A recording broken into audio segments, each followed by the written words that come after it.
Hello, my name is Desika binti Idil Adha, and I am currently working with a Malaysian quick service restaurant that specializes in traditional Malaysian style rice dishes like nasi lemak, nasi biryani, and nasi goreng. I have been selected to take on a 9 expatriate assignment in Almaty, Kazakhstan. These roles involve training local employees and overseeing the early stages of our international expansion in Central Asia. In this presentation, I will discuss the socio-cultural landscape of Almaty, highlight the key differences and similarities with Malaysian culture, identify the main business and personal challenges, and conclude with the skills I believe are essential to succeed in this foreign assignment. Almaty is the largest city in Kazakhstan and was once its capital. While no longer the political capital, it remains the country's cultural and economic heart. According to a Sultan Galieva, urban development in Almaty is inconsistent and fragmented. This city is a mixture of pre-industrial, socialist, capitalist, and a modern lifestyle. You might see people using mobile apps in Starbucks while nearby homes are still heated by coal. Taxi may not use apps, but drivers personally call out to passengers. This coexistence of modern and archaic futures reflects to contradiction in Kazakhstan post-Soviet transition. These cultural complexities mean that as a foreign manager, I'll be working in an environment that is still evolving, one where not all systems are fully modernized and cultural expectation might not always match international business norms. Despite the differences, one major cultural similarity between Malaysia and Kazakhstan is hospitality. In both cultures, there is deep respect for guests.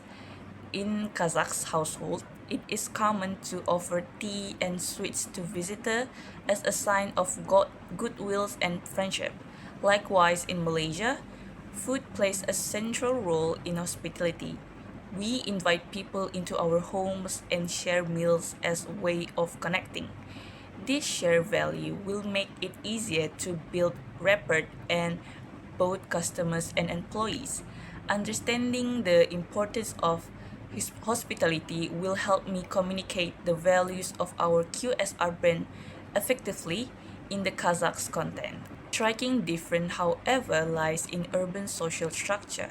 As highlighted by Hasanov, Kazakhstan city, including Almaty, are seeing increasing social inequality. During the Soviet era, urban society was more homogeneous. Today, the gap between wealthy elites and struggling rural migrants has widened. There is a 3% upper class with strong political and economic connection and large group of informal workers or underemployed migrants making up the lower class. The middle class remains small and vulnerable. In contrast, Malaysia has a larger and more stable middle class with stronger state support system. In Almaty, this social polarization could impact hiring, training, and motivation within the workplace.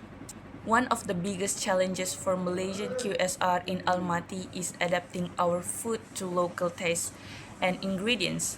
Kazakh cuisine is very different.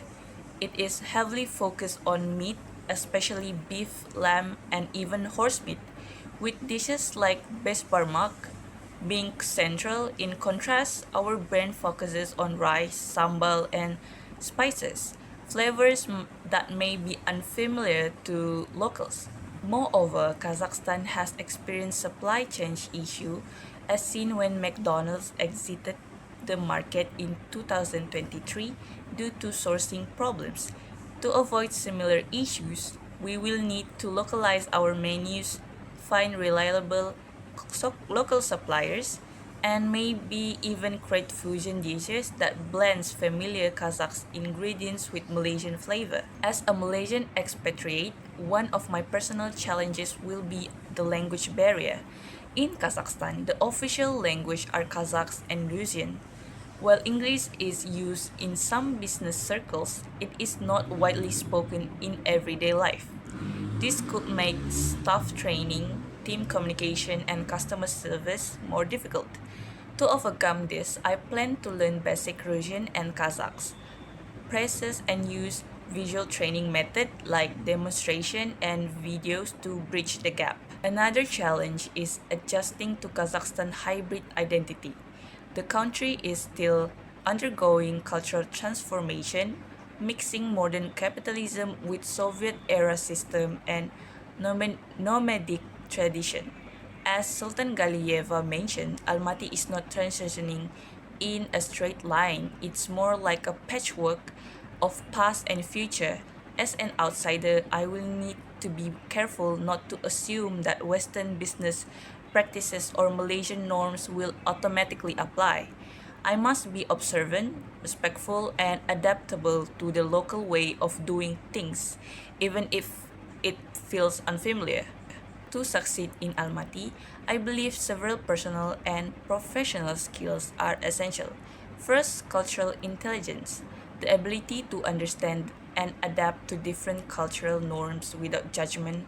Second, emotional intelligence, especially in team management and customer engagement. Third, language adaptability, even if only a basic level, showing an effort to speak Kazakh or Russian earns respect. Lastly, resilience and open mindedness, the willingness to face challenges without giving up and learn from mistakes. These skills will not only help me survive in a new environment but also thrive and make a meaningful contribution to the team and the business. In conclusion, Almaty offers a challenging but rewarding environment for international business. Its social and cultural complexity combined with logistical and culinary differences make it a place where adaptability is key. With a strong understanding of its people, values, and business climate, I believe as a Malaysian, QSR can succeed here. And I, as an expatriate, can grow both personally and professionally through this work assignment. Thank you for listening.